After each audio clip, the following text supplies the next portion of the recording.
Į Lietuvą sugrįžo dalis užsidegusio lietuvių kelto keleivių. Kol kas žinoma, kad Vokietijoje liks vienas moksleivis iš Šilutės. Jis ir kartu su moksleivių grupe keliavusi mokytoja į Lietuvą grįž, kai leis Vokietijos medikai. Suskaičiavus išgelbėtų žmonės, paaiškėjo, kad jų 13 daugiau nei manyta esant keleivių. Dar aiškinamasi, kodėl skaičiai skiriasi. Lėktuvų namo parskridę lietuviai ir juos pasitikti atvykę artimieji neslėpė emocijų. Žmonės teigė besijaučiantys lygime iš naujo.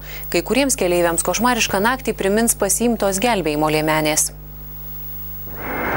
Lėktuvas iš Hamburgo oro uosto į Palangą atskrido kelios minutės po 9. Išleidę 60 keleivių, dar 10 lėktuvas nuskraidino į Vilnių. Žmonės galėjo rinktis – keliauti namo kitų keltų ar skristi lėktuvu. Po nelaimės Baltijos jūroje, kai iš degančio laivo buvo išgelbėti bemaž 300 keleivių, dauguma plaukti keltų atsisakė. Visiems žmonėms leidom pasirinkti, kaip jie nori keliauti, ar su laivu, ar su lėktuvu. Tai dabar turiu duomenis, kad su laivu grįžta 30 žmonių įgulos, 67 vairuotojai ir 16 keleivių. Jie tai pasirinko. Visi kiti pasirinko grįžimą lėktuvu, tai dabar šito reisu turėtų apie 70 žmonių grįžti. Noriu paklausyti, kaip jaučiatės? Jisai angliškai kalba. Jūs jaučiatės? Žiauriai. Emocijų netrūko. Labiausiai džiaugiasi savo vaikus sutikę tėvai. Keltu iš Vokietijos plaukė 25 gimnazistų grupė. Keleiviai sako, lygime iš naujo.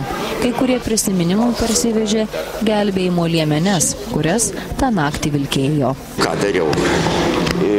Su triusikais išėjęs apsidairiau, kad jau koridoriuje dūmų pasirodė, dar kažkas tai netikėtai pravėrė duris į denį, pasidavė daugiau dūmų, tai aš kaip tik tai supratau, kad reikia uždaryti duris, kad reikia užspausti tas duris. Buvau pasiėmęs kuprinę su draugų dokumentais ir kitais daiktais. Kol uždariau duris, dūmai palikau tą kuprinę ir mačiau, kad nieko nebėra, tik tais tiek, ką turėjau. Striukę užsivilkau ir viskas. Dauguma žmonių prarado viską, ką turėjo. Dokumentus, drabužius, asmeninius daiktus, automobilius. Bendrovės atstovai sako, nuostolius kompensuosiantys. Kelto savininkai pasirūpino keleivių parplukdymu ar paskraidinimu. Bendrovės sąskaita žmonės buvo vežami autobusais iš oro uosto. Keltas Lisko Glorija užsidegė naktį iš penktadienio į šeštadienį, apie 100 km nuo Kylio. Išgelbėti visi jame buvę keleiviai. Žmonės pasakoja, kad kelto įgula neleido žmonėms panikuoti. Visi tvarkingai buvo susodinti į gelbėjimo valtis. Pirmiausia, išplukdyti vaikai ir moterys. Neprisimenu jau. Aliarmas buvo, nebuvo, bet buvo baisu. O tai, kad panika buvo, visi bėgo? Ne, įgalo nariai, malačiai, gerai, viską buvo. Organizavo normaliai viską į katerį, sėdom ir išplaukėm. Ar spėjot ko nors pasiimti? Ne, visi. Vokietijos pareigūnų teigimų į ligoninės buvo pristatyta apie 30 žmonių. Tarp jų ir 8 mėnesių kūdikis. Pas medikus patekę keleiviai buvo apsinuodiję smalkėmis.